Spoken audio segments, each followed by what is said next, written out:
ꯃꯌꯥꯝꯕ ꯑꯃꯨꯛꯀ ꯍꯔꯥꯎ ꯁꯤꯡꯀꯣꯟꯅ ꯇꯔꯥꯝ ꯅꯣꯛꯆꯔꯤ ꯉꯁꯤꯗꯤ ꯕꯇꯔ ꯆꯤꯀꯟ ꯊꯣꯡꯉꯒ ꯌꯦꯡꯖꯩ ꯌꯥꯝꯅ ꯂꯥꯏꯅ ꯑꯍꯥꯎꯕ ꯃꯑꯣꯡꯗ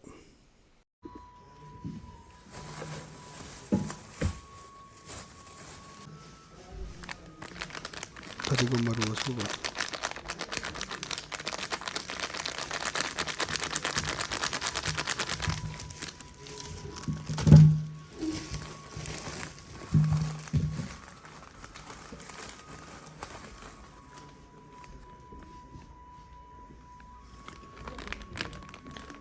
ꯌꯥꯏꯉꯪ ꯃꯆꯨ ꯍꯥꯏꯔꯒꯁꯨ ꯈꯪꯅꯕ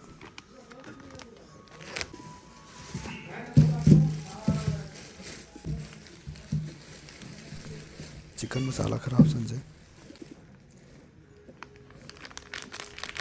मोरोग असूबा पाउडर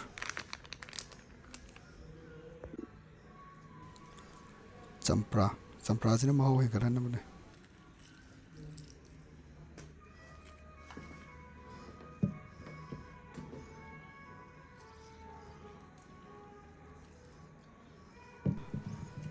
पुन्ना तोसलजिमसे मैम मेरिनेट तब है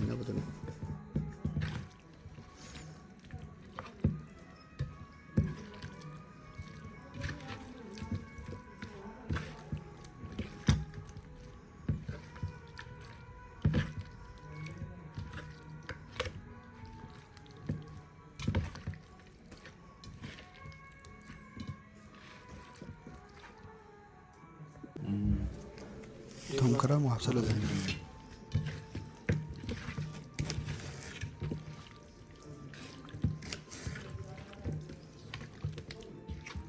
टोटल लोरे मिनिट 35 मुथ थमगर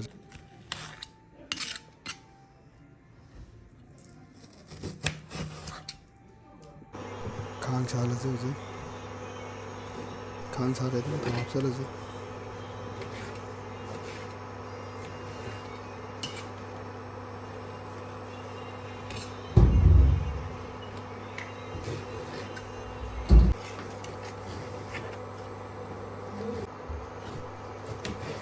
खान सारे को मुझे मतलब वो समझ चले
येन मुले लौथोगा थमगरजे होरेन अमु हापनबा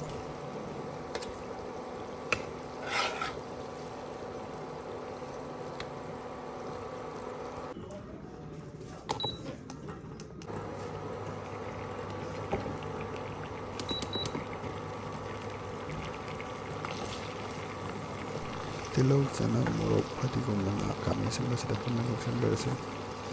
फतिगोम मनाजे मखोकी सरुक्तुनी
ꯃꯁꯤ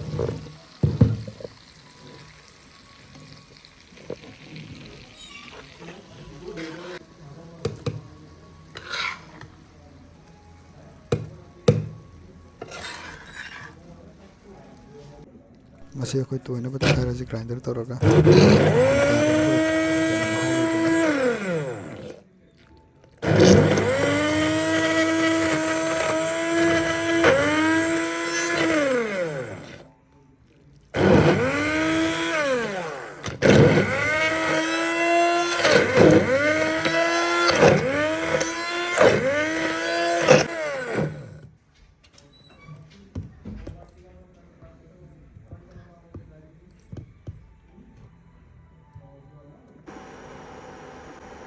ꯈꯥꯡꯁꯦ ꯑꯃꯨꯛꯀ ꯁꯥꯍꯜꯂꯁꯦ ꯕꯇꯔ ꯉꯧꯕ ꯍꯧꯕ ꯌꯥꯅꯕ꯫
ꯉꯁꯥꯏꯒꯤ ꯃꯤꯛꯆꯔꯁꯤꯡꯗꯣ ꯍꯥꯞꯆꯤꯜꯂꯁꯦ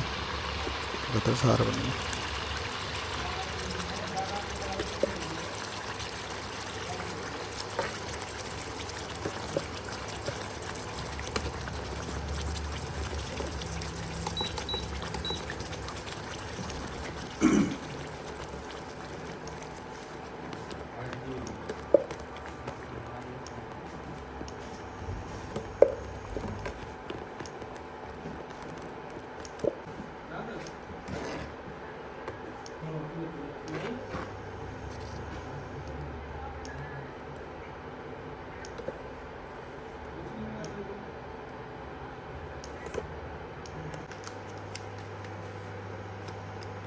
ꯃꯣꯔꯣꯛ ꯑꯁꯨꯕ,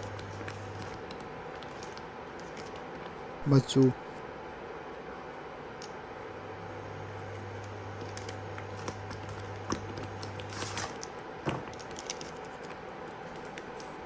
चिकन मसाला,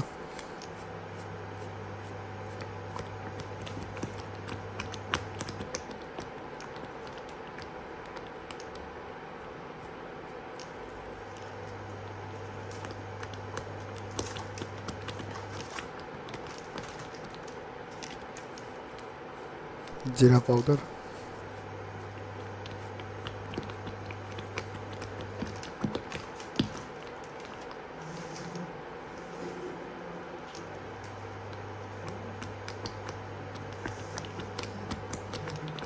थूम, मयाम से लो टेम्परेचर थोंबीगदबने। अस मसीगी खुक्काम थोक्सिदी बेराने हे सौबगे।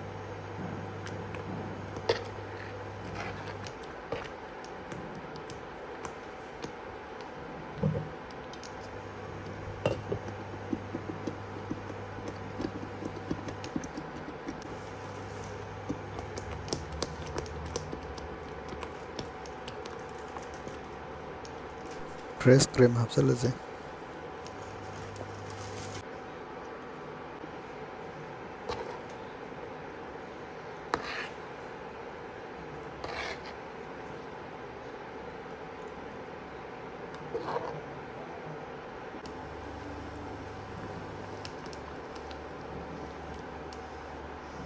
ngасai lukthokkiba yen atawbadune hoje hapchalise mayam yen hapchalase।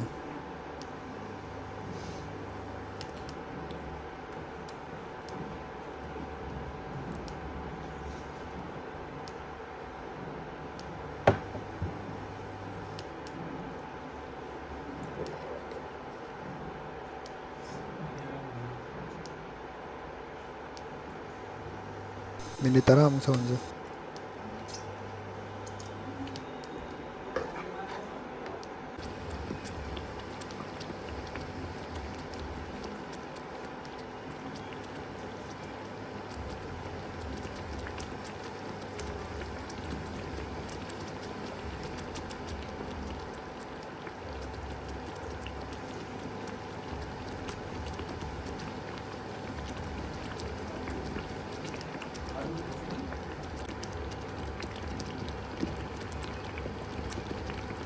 Cream ꯈꯔ ꯍꯥꯞꯆꯤꯟꯁꯦ ꯃꯍꯥꯎ ꯍꯦꯟꯒꯠꯅꯕ꯫